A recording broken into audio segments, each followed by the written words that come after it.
হজ visa নিয়ে নতুন নিয়ম ঘোষণা করেছে সৌদি আরব। নতুন নিয়মে হজ ভিসা দিয়ে শুধু জেদ্দা, মদিনা ও মক্কা শহরে ভ্রমণ করা যাবে।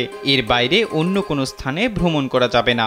মধ্যপ্রাচ্য ভিত্তিক সংবাদ মাধ্যম গালফ নিউজের এক প্রতিবেদনে এই খবর নিশ্চিত করা হয়েছে। সৌদি আরবের হজ ও ওমরা বিষয়ক মন্ত্রণালয় জানিয়েছে, হজ ভিসা দিয়ে 2024 সালে হজের আনুষ্ঠানিকতায় অংশ নেওয়া মুসল্লিরা শুধু জেদ্দা, মদিনা ও মক্কা শহরে ভ্রমণ করতে পারবেন।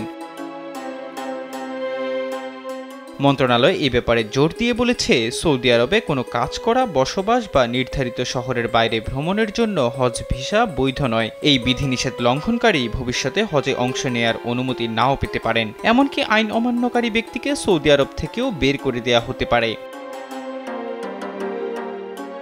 সৌদি মন্ত্রণালয় জানায়, উপসাগরীয় সহযোগিতা পরিষদের দেশগুলো ছাড়া যেসব আন্তর্জাতিক দর্শনার্থী হজ পালন করতে চান তাদের অবশ্যই হজ ভিসা নিতে হবে। এমনকি হজ ভিসা নেওয়া ব্যক্তিদের কোনো ধরনের আর্থিক বা অবৈতনিক কাজের ব্যাপারে নিষেধাজ্ঞা দেওয়া হয়েছে নতুন বিধিতে।